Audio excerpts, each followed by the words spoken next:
গল্পের শুরুতে আমরা দেখতে পারবো রেহানের মা ওর প্রান্তের দিকে অপার দৃষ্টিতে তাকিয়ে থাকে। রেহান বলে, মা এখান থেকে চলে, অনেকটা দেরি হয়ে গিয়েছে। অন্যদিকে মুখোশধারী লোকটা আড়াল থেকে সবকিছু দেখতে থাকে। কম্পাস তখন বেহানকে বলল, বেহান স্যার, আমার মনে হচ্ছে কেউ আমাদের পিছা করছে। তখনই বেহান বলতে লাগলো, কি আমাদেরকে ফলো করবে? বেহান বলল, তুমি কি দেখতে পেয়েছো? কম্পাস বলল, না, আমি তো তেমন একটা দেখতে পাইনি কাউকে। আমার সন্দেহ কেউ আমাদেরকে ফলো করছে। তখন বেহান এদিক ওদিক তাকিয়ে কাউকে দেখতে পায় না। বেহান বলে, মা চলো তো এখান থেকে।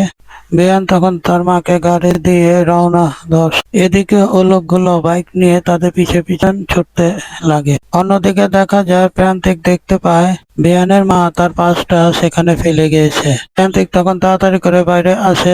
বাইরে এসে দেখতে পায় গাড়ির পিছনে ওই বাইকটা। ব্যাপারটা কি বুঝতে পারছি না, আমার মনে হয় বেহানদের গাড়ি পিছনে কেউ ফলো করছে।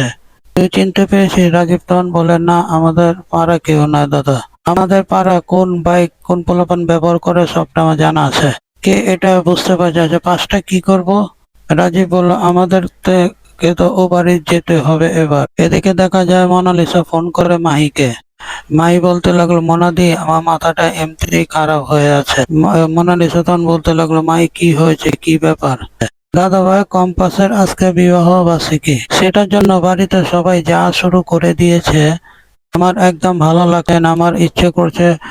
কি বলছো? এখন মাই বলতে লাগলো, হ্যাঁ, 1 বছর তো হয়ে গেছে ওদের বিবাহ হয়েছে, সেই জন্য তো ওদের বিবাহ বার্ষিকী নিয়ে একজনে প্ল্যান করছে, আর সেটা আমি একদম সহ্য করতে পারছি না। তখন এ কথা বলার সাথে সাথে মোনালিসা বলতে লাগলো, ঠিক আছে মাহি, আমি এখন ফোনটা রাখছি। মাহি তখন বলতে লাগলো, কেন মোনাদি, তুমি আমাকে ফোন করেছো, কিছু জানার আছে? এখন তো আমার ফোনটা রিসিভও করে না, তাই তোমাকে ফোন করেছিলাম। না, কিছু জানার নাই, এমনি খবর নেওয়ার জন্য ফোন করেছিলাম। এদিকে কম্পাস তোরা গাড়ি থেকে নেমে বাড়িতে যাবে, হঠাৎ দেখতে পায় ও বাইকে দুজন লোক বেহানদের গাড়ি পিছে পিছে ফলো করতে করতে বেহানদের বাড়ি পর্যন্ত চলে আসে, আর সেখানে এসে ওরা হাত থেকে সবটা দেখতে থাকে। এদিকে কম্পাস বলতে লাগলো তার মাকে, মা তোমার শরীরটা এমনিতেই ভালো নেই, তারপর তুমি এতটা কেন চিন্তা করছো, কিছুই তো বুঝতে পারছি না। এদিকে মোনালিসা তার ভাড়া করা গুন্ডাদের বলতে লাগে, তোমরা এখন কোথায় আছো? আমরা ওদের বাড়ির সামনে চলে এসেছি। ওদের উপরে পুরোপুরি নজর রাখো, কালকে তো ওদের বিবাহ বার্ষিকী, যা করার কালকে করব। আচ্ছা ম্যাডাম, ঠিক আছে, আপনি কোনো চিন্তা করবেন, আমরা যে কোনো প্রকারে ওদের বাড়িতে ঢুকে পড়বো। আপনি যেভাবে বলেছেন সেভাবেই করব, সবটা করব। তখন মোনালিসা বলতে লাগলো, ঠিক আছে, আমি যেভাবে যেভাবে বলে দিচ্ছি সেভাবে সেভাবে কাজটা করবে, এতে যাতে অন্যথা না হয়। লোকটি বলতে লাগলো, ঠিক আছে, এই নিয়ে আপনি কোনো চিন্তা করবেন না, আপনার কথা অনুসারে আমরা কাজটা করছি। মোনালিসা বলতে লাগলো, ও কম্পাসকে তো আমি কিছুতেই বাঁচতে দেবো না, ওকে আমি শেষ করেই ফেলবো। এদিকে ঋতু বাড়িতে গিয়ে বলতে লাগলো হঠাৎ করে, আমার পাঁচটা কোথায়, আমার পাঁচটা? এই বলে চারদিকে পাঁচটা খোঁজা শুরু করে, কিন্তু পাঁচটা পাওয়া যায় না। তখন বেয়ান বলতে লাগলো, মা ওখানে ফেলে আসনি তো? কম্পাস বলতে লাগলো, মা তোমার পাঁচটা মানে ওখানে ফেলে এসেছো? তখন অখিলেশ বলে, হ্যাঁ, একদম ঠিক কথা বলে, তোমরা ওখানে গিয়েছিলে না, তুমি মনে ওখানে পাঁচটা ফেলে রেখে এসেছো। প্রান্তিক যখন বাড়িতে চলে আসে ওই ছদ্মবেশী লোকটাকে দেখতে পায়। তখন প্রান্তিক বলতে লাগলো, ও লোকগুলো এখানে এখানে কি করছে? তখন প্রান্তিক বলতে লাগলো, এই নিন, আপনার পাঁচটা ফেলে রেখে এসেছিলেন, আমরা সাথে সাথে বেরিয়েছি, কিন্তু আপনারা গাড়ি নিয়ে বেরিয়ে পড়েছিলেন, কিন্তু সেটা দিতে পারিনি, আপনার পাঁচটা আপনি নিয়ে নেন। এই বলে ঋতু যার হাতে পাঁচটা দিতে যায়, হঠাৎ করে ও পাশ থেকে একটা ছোট সাইজ ছবি নিচে পড়ে যায়।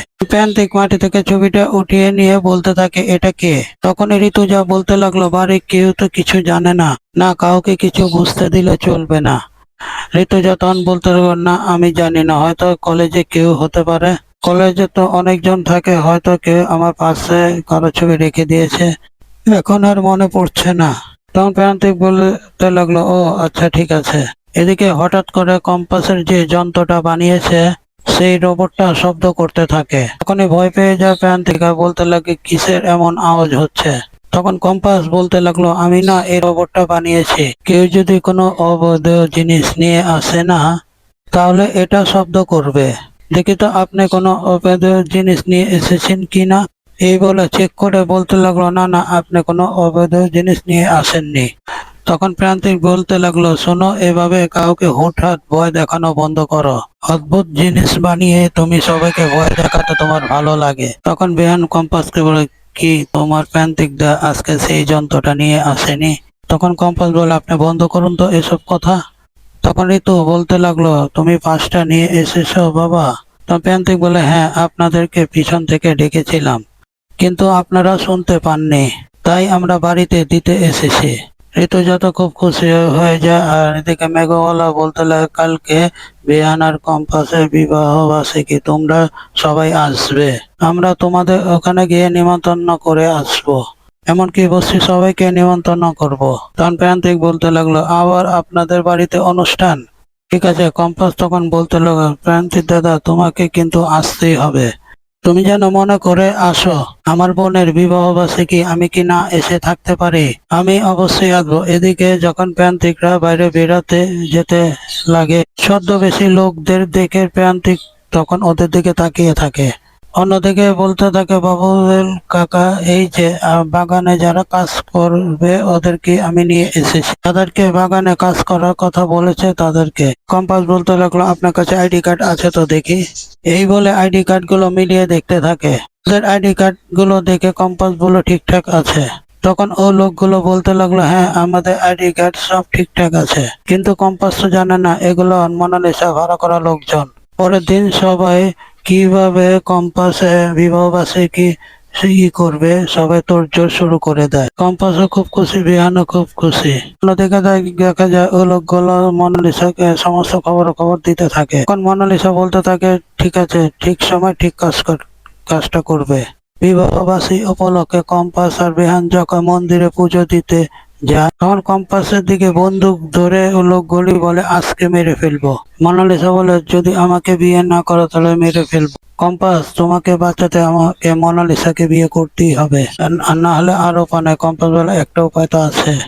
কারণ কম্পাস জানতো মোনালিসা এমন একটা কাণ্ড ঘটাতে পারে। কম্পাস আগে থেকে প্রান্তিককে সবকিছু বলে রেখেছিল। তখন প্রান্তিক মন্দিরে চলে আসে তার বন্ধুকে নিয়ে। কম্পাস বলে, আর কোনো সমস্যা নেই, এবার বিয়ে করবে প্রান্তিক দাদা মোনালিসাকে। মনা বলে, কম্পাস, তুই এটি কি বলছিস? এসব হতে পারে না। কেন মনা ম্যাডাম, এটা কেন হতে পারে না? এবার তোমাকে বিয়ে করবে ওই প্রান্তিক দাদা। তখন প্রান্তিক বলতে লাগলো, কেন ম্যাডাম, আপনাকে বিয়ে করলে কি কোনো অসুবিধা আছে? না, তখন বলতে লাগলো, খবরদার খবরদার আমার কাছে আসবে না। এখানে এপিসোডটি শেষ হলো। ভিডিওটি ভালো লাগলে এখনই লাইক দিয়ে আমাদের সঙ্গে থাকুন। চ্যানেলে নতুন হলে চ্যানেলটি সাবস্ক্রাইব করে রাখুন।